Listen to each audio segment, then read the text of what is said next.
With the 2024 MLB season in the books, it is time to look forward into the postseason. And although every team is dangerous in their own way, I think it's okay to point out who the best matchups would be for the New York Yankees going forward. What's going on, guys? It's the King of 161st Street. I'm back with another video, and as a disclaimer, I am not saying any team in the playoffs is bad. This is a very good playoff bracket. There's a ton of parity in Major League Baseball and everything is on the table. This video is to talk about what is the best matchups on paper for the New York Yankees. So with that in mind, let's get right into it. First things first, the ALDS. The Yankees are on the side of the bracket, the Orioles and the Royals. Now, some of you will be surprised with my pick here because the Orioles have Gunnar Henderson, Adley Rutschman. They have an awesome lineup. Anthony Santander has been one of the most underrated guys outside of Jose Ramirez of the last 3 years. And the Royals are kind of where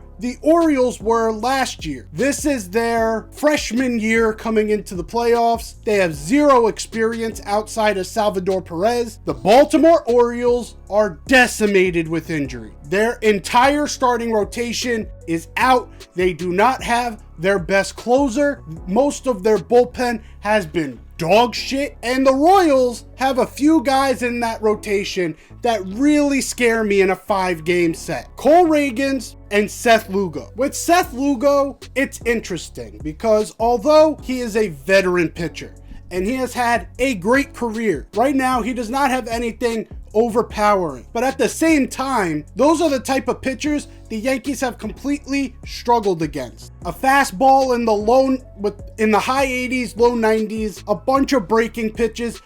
That's the type of pitcher that has really given the Yankees fits, because you would think a guy like him, a guy like Patrick Corbin, be a dream matchup for guys like Judge and Soto. But it seems like the Yankees are very prepared for mid to upper 90s in the fastball and to high 80s to low 90s on the breaking stuff, to the point where they just look fooled when they get a pitcher that has the stuff of Seth Lugo. He shut us out back in August. That is not a pitcher I want to go up against. And when we look at their ace, Cole Ragans, the Yankees have struggled mightily against left-handed starters, and he is one of the best out there. He had a quality start against the Yankees, held us scoreless for a while. That pitching matchup to me seems like it would give us the most fits. And the problem with that is, in a 5-game set where you need to win 3 and you're on to the ALCS, losing 2 games is detrimental. And those seem like the 2 guys that are going to get the ball in the ALDS. When you look at the Baltimore Orioles starting rotation, yes, they have their ace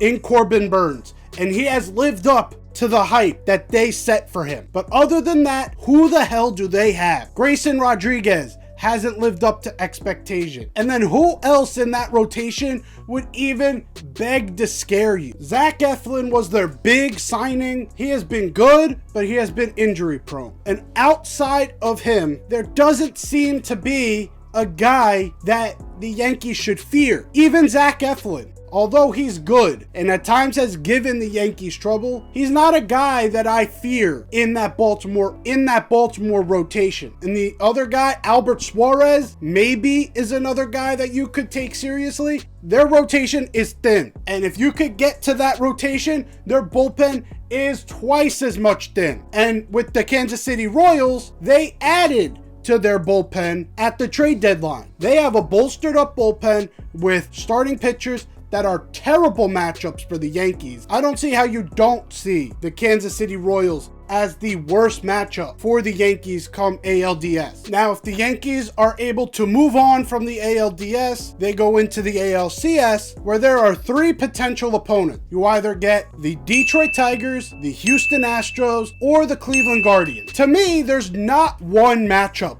on that side of the bracket that I'm really excited about. A lot of you guys may think, oh, it's gotta be Detroit. They barely made it. That's the issue I have with them, is they have a Cy Young Award winner as a team that has nothing to lose. That is a recipe for disaster if I've ever seen one, especially with a Yankees offense that at times can find itself sputtering. When you have a guy like Kerry Carpenter in that lineup, when you have a guy like Parker Meadows when he's hot, that lineup can do damage. And they've got the best pitcher in baseball outside of Chris Sale, and he'll probably be the best pitcher in the MLB postseason if Chris Sale doesn't come back after his injury. If I had to choose a team that I would want, although it pains me to say it, it would probably be Houston. Again, it comes down to the pitching staff. Framber Valdez is their number one, and he is a very good number one to have. But outside of him, you've had guys like Hunter Brown. Justin Verlander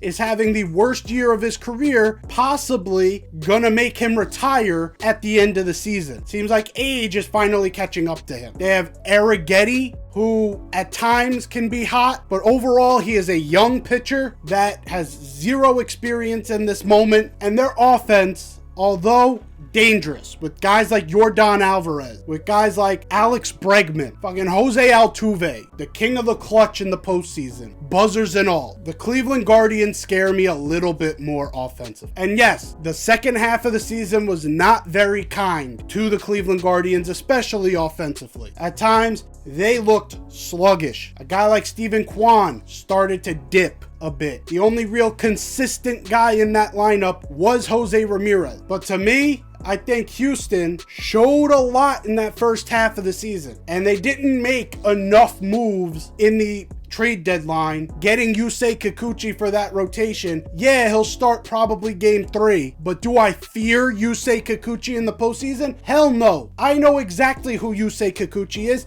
He used to be on the Toronto Blue Jays, and we used to crush his ass. Although I am not saying we want Houston. To me, that could be the best matchup if we're splitting hairs. And then it's a toss-up between the teams like Detroit and Cleveland. Detroit will be most people's number one option here. And it's hard to dispute. They were outside the postseason picture in August, and they went on a tremendous run. But that's really my problem there. They're getting hot at the correct time to get hot. And I don't want to run into that buzzsaw. With Cleveland, Jose Ramirez scares the living shit out of me. And although Jose Altuve has done damage against us this year, although he's had a good year, I'm not saying he hasn't. Altuve does not scare me as much as a guy like Jose Ramirez. Yordan Alvarez does not scare me as much as a guy like Jose Ramirez does. And yes, the depth of the Astros starting lineup is elite. Having those guys in a lineup together, while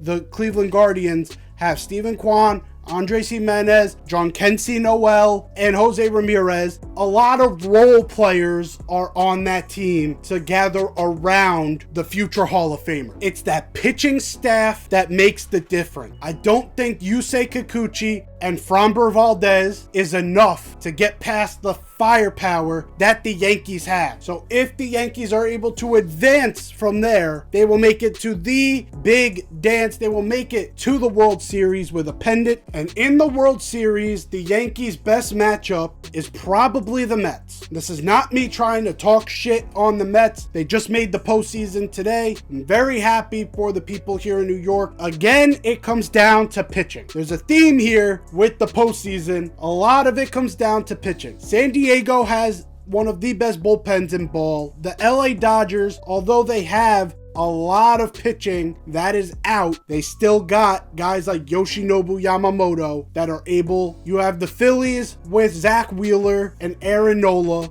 Atlanta, if they can get Chris Sale back, he's the best pitcher in baseball this year, along with Schwellenbach, who just had an incredible game in Game 1 that was given up by his bullpen. The Mets, to me, are the team that doesn't have a true number one. Although guys like Sean Manaea and Luis Severino have done an incredible job, especially in the second half, to get this team to a playoff spot, one of the best records since June, none of those guys say ace to me. Tyler McGill definitely doesn't say ace to me. The fear with them comes if you don't have a lead after the 8th inning, you could be fucked, because if Edwin Diaz is on, you will not touch him. And that's another thing. Edwin Diaz this year has been off more times than he's been on. And at times, it has caused the Mets to have concern. Take him out of that closer spot. Could have costed them a playoff spot. And yes, they have an incredible lineup with Francisco Lindor, Pete Alonso, Francisco Alvarez, Starling Marte. They have our boy Harrison Bader. To me, it just doesn't seem like the depth is there in the pitching end,